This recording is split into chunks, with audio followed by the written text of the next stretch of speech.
I'd like to tell you about the strangest secret in the world.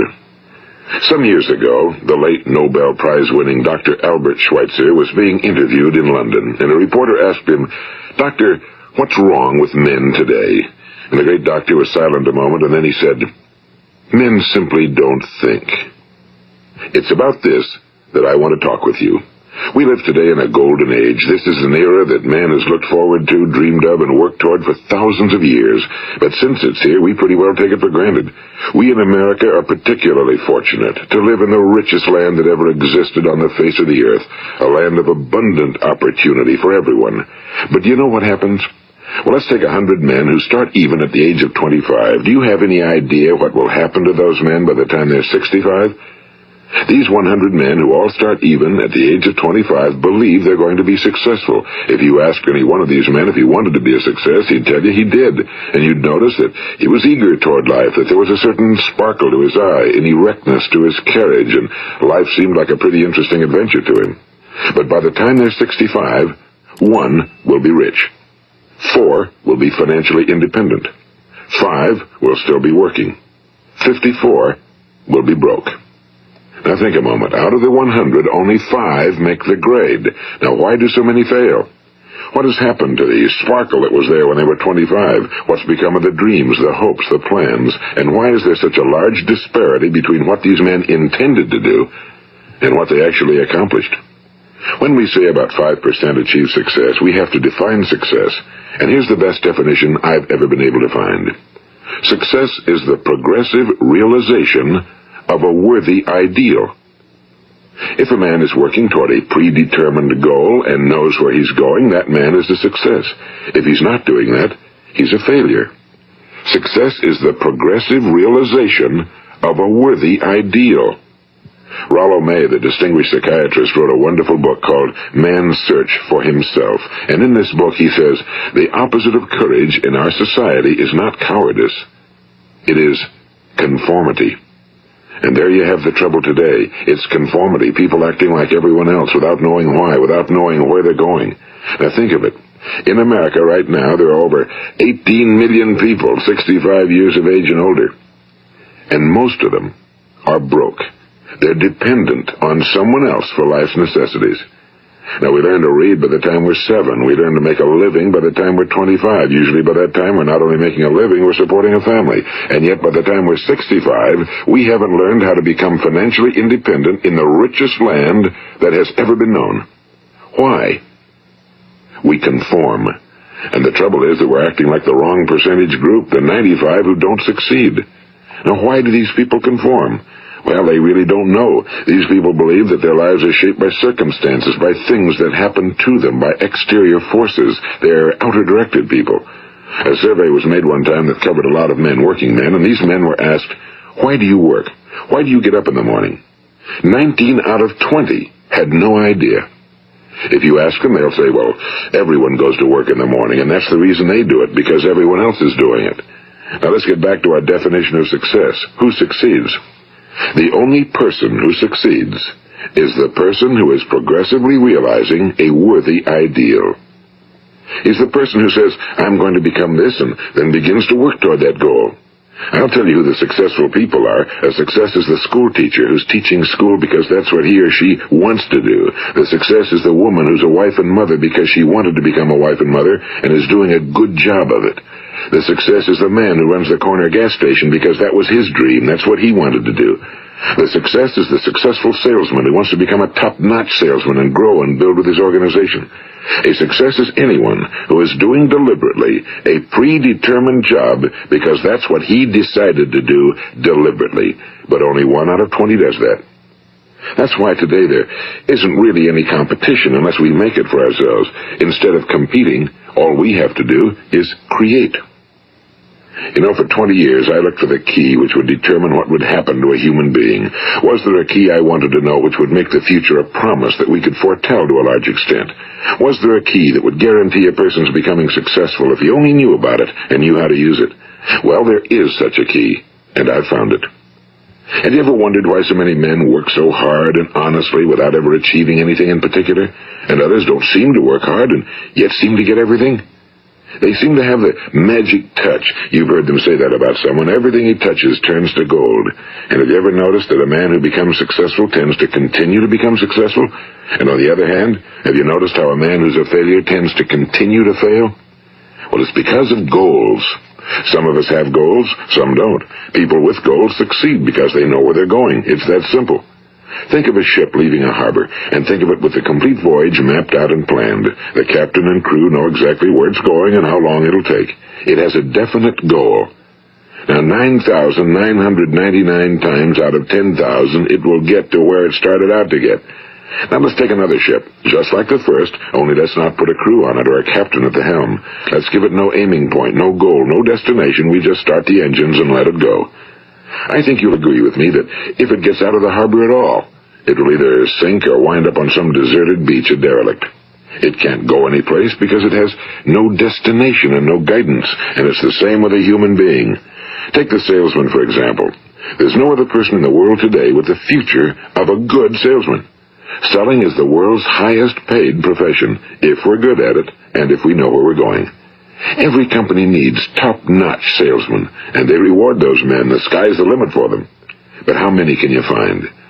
Someone once said the human race is fixed, not to prevent the strong from winning, but to prevent the weak from losing.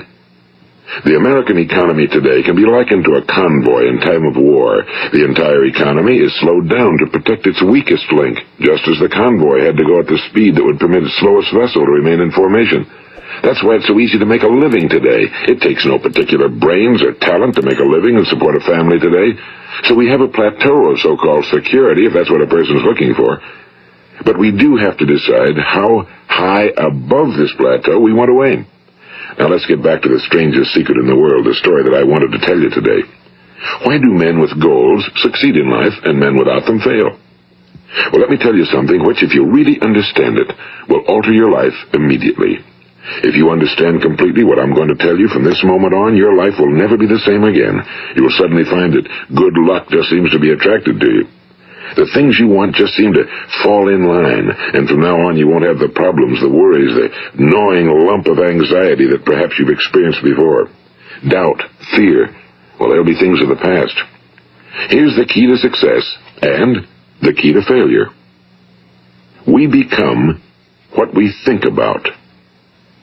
Now let me say that again. We become what we think about. Throughout all history, the great wise men and teachers, philosophers and prophets have disagreed with one another on many different things. It's only on this one point that they are in complete and unanimous agreement. Listen to what Marcus Aurelius, the great Roman emperor, said. A man's life is what his thoughts make of it. Disraeli said this. Everything comes if a man will only wait. I brought myself by long meditation to the conviction that a human being with a settled purpose must accomplish it, and that nothing can resist a will that will stake even existence for its fulfillment. Ralph Waldo Emerson said this, a man is what he thinks about all day long. William James said, the greatest discovery of my generation is that human beings can alter their lives by altering their attitudes of mind. And he also said, we need only in cold blood act as if the thing in question were real, and it will become infallibly real by growing into such a connection with our life that it will become real. It will become so knit with habit and emotion that our interest in it will be those which characterize belief. And he also said, if you only care enough for a result, you will almost certainly attain it. If you wish to be rich, you will be rich. If you wish to be learned, you will be learned. If you wish to be good, you will be good. Only you must then really wish these things and wish them exclusively, and not wish at the same time 100 other incompatible things just as strongly. In the Bible you read in Mark 9:23, if thou canst believe, all things are possible to him that believeth. My old friend Dr. Norman Vincent Peale put it this way, this is one of the greatest laws in the universe. Fervently do I wish I had discovered it as a very young man. It dawned upon me much later in life, and I found it to be one of the greatest, if not my greatest discovery outside of my relationship to God. The great law, briefly and simply stated, is that if you think in negative terms, you will get negative results. If you think in positive terms, you will achieve positive results. That is the simple fact, he went on to say, which is at the basis of an astonishing law of prosperity and success. In 3 words, believe and succeed. William Shakespeare put it this way: our doubts are traitors and make us lose the good we oft might win by fearing to attempt. George Bernard Shaw said, people are always blaming their circumstances for what they are. I don't believe in circumstances.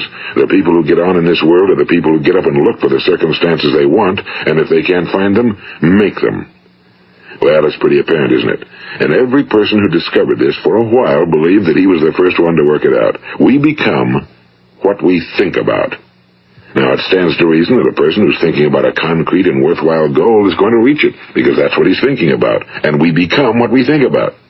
Conversely, the man who has no goal, who doesn't know where he's going, and whose thoughts must therefore be thoughts of confusion and anxiety and fear and worry, becomes what he thinks about. His life becomes one of frustration and fear and anxiety and worry, and if he thinks about nothing, he becomes nothing. Now, how does it work? Why do we become what we think about? Well, I'll tell you how it works as far as we know. Now, to do this, I want to tell you about a situation that parallels the human mind. Suppose a farmer has some land, and it's good fertile land. Now, the land gives the farmer a choice. He may plant in that land whatever he chooses. The land doesn't care. It's up to the farmer to make the decision. Now, remember, we're comparing the human mind with the land because the mind, like the land, doesn't care what you plant in it.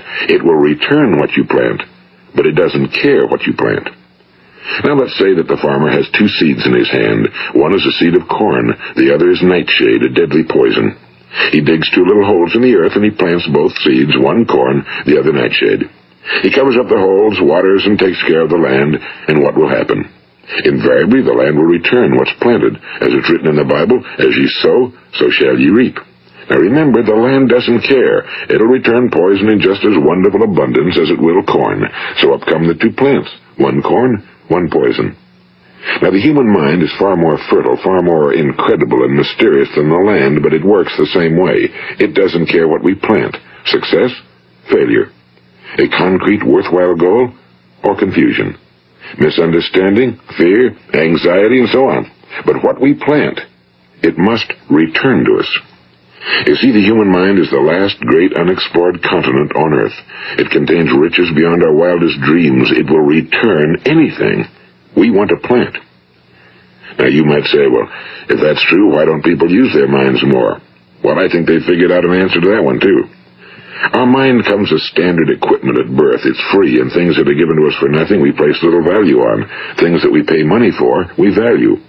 The paradox is that exactly the reverse is true. Everything that's really worthwhile in life came to us free. Our minds, our souls, our bodies, our hopes, our dreams, our ambitions, our intelligence, our love of family and children and friends and country, all these priceless possessions are free. But the things that cost us money are actually very cheap and can be replaced at any time. A good man can be completely wiped out and make another fortune. He can do that several times. Even if our home burns down, we can rebuild it. But the things we got for nothing, we can never replace. The human mind isn't used because we take it for granted. Familiarity breeds contempt. It can do any kind of job we assign to it, but generally speaking, we use it for little jobs instead of big, important ones. Universities have proved that most of us are operating on about 10% or less of our abilities. So decide now, what is it you want? Plant your goal in your mind. It's the most important decision you ever make in your entire life. What is it you want? Do you want to be an outstanding salesman? A better worker at your particular job? Do you want to go places in your company, in your community? Do you want to get rich? All you've got to do is plant that seed in your mind, care for it, work steadily toward your goal, and it will become a reality. It not only will, there's no way that it cannot. You see, that's a law, like the laws of Sir Isaac Newton, the laws of gravity. If you get on top of a building and jump off, you'll always go down. You'll never go up, and it's the same with all the other laws of nature. They always work. They're inflexible. Think about your goal in a relaxed, positive way. Picture yourself in your mind's eye as having already achieved this goal. See yourself doing the things you will be doing when you've reached your goal. Ours has been called the phenobarbital age, the age of ulcers and nervous breakdowns and tranquilizers. At a time when medical research has raised us to a new plateau of good health and longevity, far too many of us worry ourselves into an early grave trying to cope with things in our own little personal ways without learning a few great laws that will take care of everything for us. These things we bring on ourselves through our habitual way of thinking. Every one of us is the sum total of his own thoughts. He is where he is because that's exactly where he really wants to be, whether he'll admit that or not. Each of us must live off the fruit of his thoughts in the future, because what you think today and tomorrow, next month and next year, will mold your life and determine your future. You're guided by your mind. I remember one time I was driving through eastern Arizona, and I saw one of those giant earth-moving machines roaring along the road at about 35 miles an hour with what looked like 30 tons of dirt in it. A tremendous, incredible machine, and there was a little man perched way up on top with the wheel in his hands guiding it. And as I drove along, I was struck by the similarity of that machine to the human mind. Just suppose you're sitting at the controls of such a vast source of energy. Are you going to sit back and fold your arms and let it run itself into a ditch? Or are you going to keep both hands firmly on the wheel and control and direct this power to a specific, worthwhile purpose? It's up to you. You're in the driver's seat. You see, the very law that gives us success is a two-edged sword. We must control our thinking. The same rule that can lead a man to a life of success, wealth, happiness, and all the things he ever dreamed of for himself and his family. That very same law can lead him into the gutter. It's all in how he uses it, for good or for bad. This is the strangest secret in the world. Now, why do I say it's strange, and why do I call it a secret? Actually, it isn't a secret at all. It was first promulgated by some of the earliest wise men, and it appears again and again throughout the Bible, but very few people have learned it, understand it. That's why it's strange, and why for some equally strange reason it virtually remains a secret. I believe that you could go out and walk down the main street of your town and ask one man after another what the secret of success is, and you probably wouldn't run into one man in a month who could tell you. Now, this information is enormously valuable to us if we really understand it and apply it. It's valuable to us not only for our own lives, but the lives of those around us, our families, employees, associates, and friends. Life should be an exciting adventure. It should never be a bore. A man should live fully, be alive. He should be glad to get out of bed in the morning. He should be doing a job he likes to do because he does it well. One time I heard Grove Patterson, the great late editor-in-chief of the Toledo Daily Blade, make a speech, and as he concluded his speech, he said something I've never forgotten. He said, "My years in the newspaper business have convinced me of several things. Among them, that people are basically good, and that we came from someplace, and we're going someplace. So we should make our time here an exciting adventure.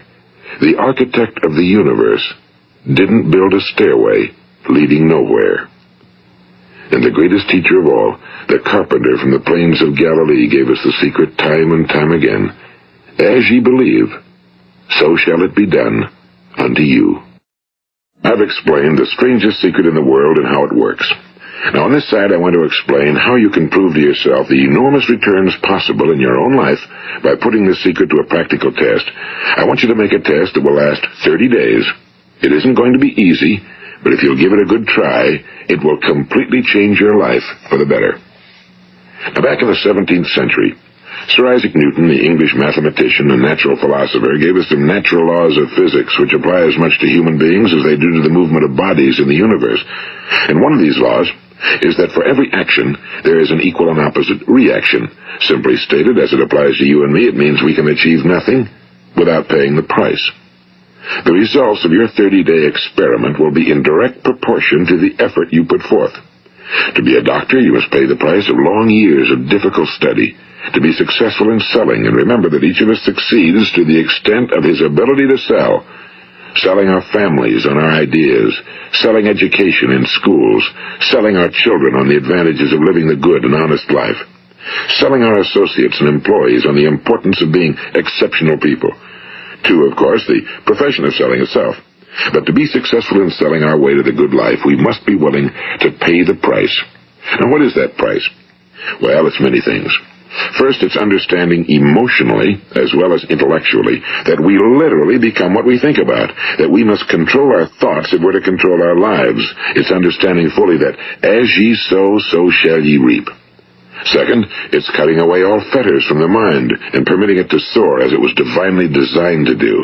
It's the realization that your limitations are self-imposed and that the opportunities for you today are enormous beyond belief.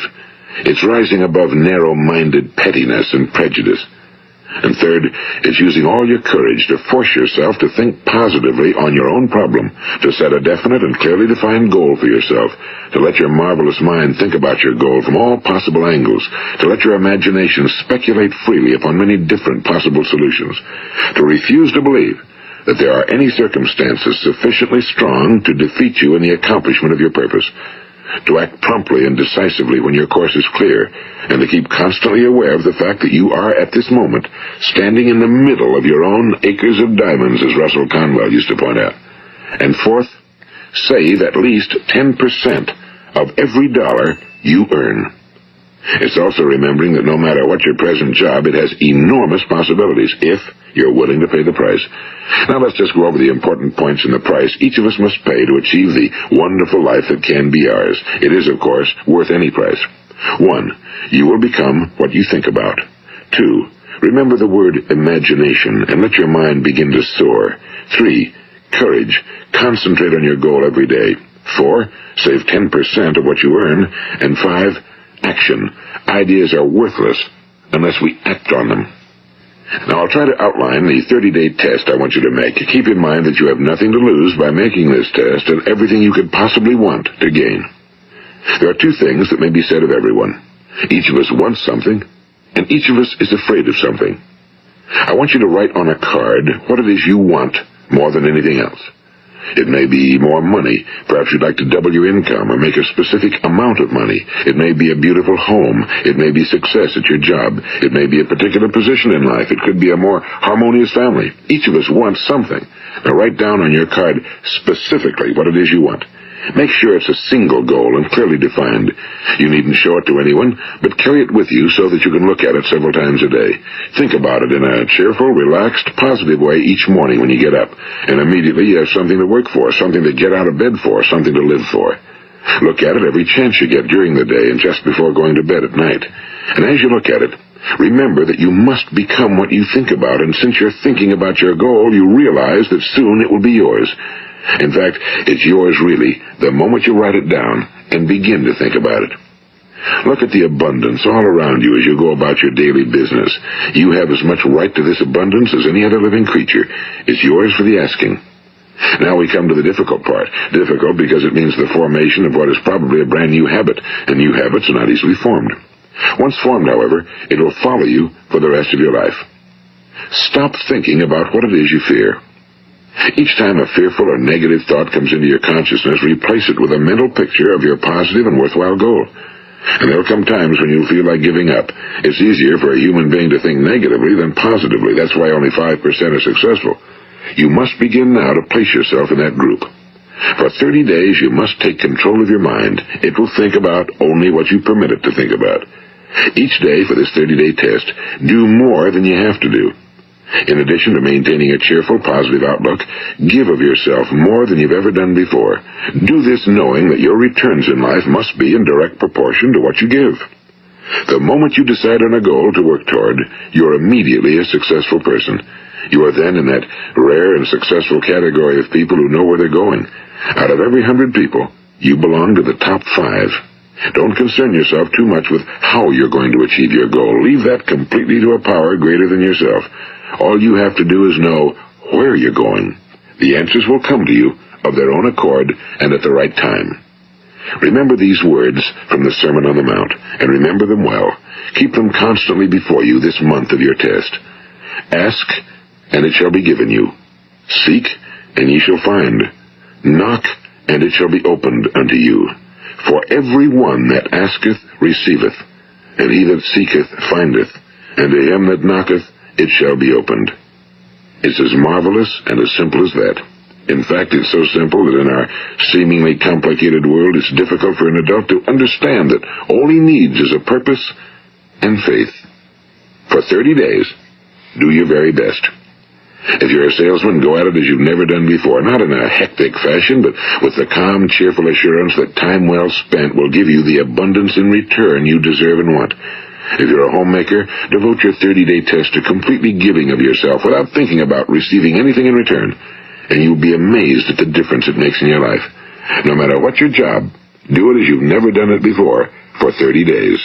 And if you've kept your goal before you every day, you will wonder and marvel at this new life you've found. Dorothea Brand, the outstanding editor and writer, discovered it for herself and tells about it in her fine book, Wake Up and Live. Her entire philosophy is reduced to the words, act as though it were impossible to fail. She made her own test with sincerity and faith, and her entire life was changed to one of overwhelming success. Now, you make your test for 30 full days. Don't start your test until you've made up your mind to stick with it. You see, by being persistent, you're demonstrating faith. Persistence is simply another word for faith. If you didn't have faith, you'd never persist. If you should fail during your first 30 days, by that I mean suddenly find yourself overwhelmed by negative thoughts, you've got to start over again from that point and go 30 more days. Gradually, your new habit will form until you find yourself one of that wonderful minority to whom virtually nothing is impossible. And don't forget the card. It's vitally important as you begin this new way of living. On one side of the card, write your goal, whatever it may be. On the other side, write the words we've quoted from the Sermon on the Mount. Ask, and it shall be given you. Seek, and ye shall find. Knock, and it shall be opened unto you. Nothing great was ever accomplished without inspiration. See that during these crucial first 30 days, your own inspiration is kept at a peak. And above all, don't worry. Worry brings fear, and fear is crippling. The only thing that can cause you to worry during your test is trying to do it all yourself. Know that all you have to do is hold your goal before you. Everything else will take care of itself. Remember also to keep calm and cheerful. Don't let petty things annoy you and get you off course. Now, since making this test is difficult, some will say, why should I bother? Well, look at the alternative. No one wants to be a failure. No one really wants to be a mediocre individual. No one wants a life constantly filled with worry and fear and frustration. Therefore, remember that you must reap that which you sow. If you sow negative thoughts, your life will be filled with negative things. If you sow positive thoughts, your life will be cheerful, successful, and positive. Now, gradually, you will have a tendency to forget what you've heard on this recording. Play it often. Keep reminding yourself of what you must do to form this new habit. Gather your whole family around at regular intervals and listen to what's been said here. You know, most men will tell you that they want to make money without understanding the law. The only people who make money work in a mint. The rest of us must earn money. This is what causes those who keep looking for something for nothing or a free ride to fail in life. The only way to earn money is by providing people with services or products which are needed and useful. We exchange our time and our product or service for the other man's money. Therefore, the law is that our financial return will be in direct proportion to our service. Now, success is not the result of making money. Making money is the result of success, and success is in direct proportion to our service.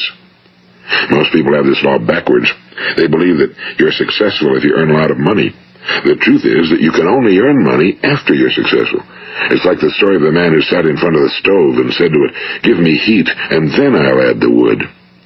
How many men and women do you know, or do you suppose there are today, who take the same attitude toward life? There are millions.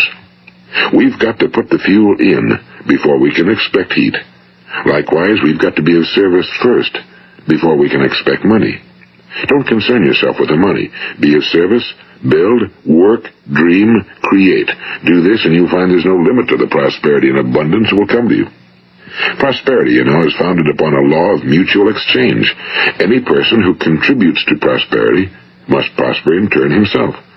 Sometimes the return will not come from those you serve, but it must come to you from someplace, because that's the law. For every action, there is an equal and opposite reaction. As you go daily through your 30-day test period, remember that your success will always be measured by the quality and quantity of service you render, and money is a yardstick for measuring this service. No man can get rich himself unless he enriches others. Now, there are no exceptions to a law. You can drive down any street in America and from your car estimate the service that's being rendered by the people living on that street. Had you ever thought of this yardstick before? It's interesting. Some, like ministers and priests and other devoted people, measure their returns in the realm of the spiritual, but again, their returns are equal to their service. Once this law is fully understood, any thinking person can tell his own fortune. If he wants more, he must be of more service to those from whom he receives his return. If he wants less, he has only to reduce his service. This is the price you must pay for what you want. If you believe you can enrich yourself by deluding others, you can end only by deluding yourself. It may take some time, but just as surely as you breathe, you'll get back what you put out. Don't ever make the mistake of thinking you can avert this. It's impossible. The prisons and the streets where the lonely walk are filled with people who tried to make new laws just for themselves. We may avoid the laws of man for a while, but there are greater laws that cannot be broken. An outstanding medical doctor recently pointed out 6 steps that will help you realize success. 1. Set yourself a definite goal. 2. Quit running yourself down. 3. Stop thinking of all the reasons why you cannot be successful and instead think of all the reasons why you can. 4. Trace your attitudes back through your childhood and try to discover where you first got the idea you couldn't be successful, if that's the way you've been thinking. 5. Change the image you have of yourself by writing out a description of the person you would like to be. And 6. Act the part of the successful person you have decided to become. The doctor who wrote those words is a noted West Coast psychiatrist, Dr. David Harold Fink. Do what the experts since the dawn of recorded history have told you you must do. Pay the price by becoming the person you want to become. It's not nearly as difficult as living unsuccessfully. Make your 30-day test, then repeat it again, and each time it will become more a part of you until you'll wonder how you could ever have lived any other way. Live this new way, and the floodgates of abundance will open and pour over you more riches than you may have dreamed existed. Money? Yes, lots of it. But what's more important, you'll have peace.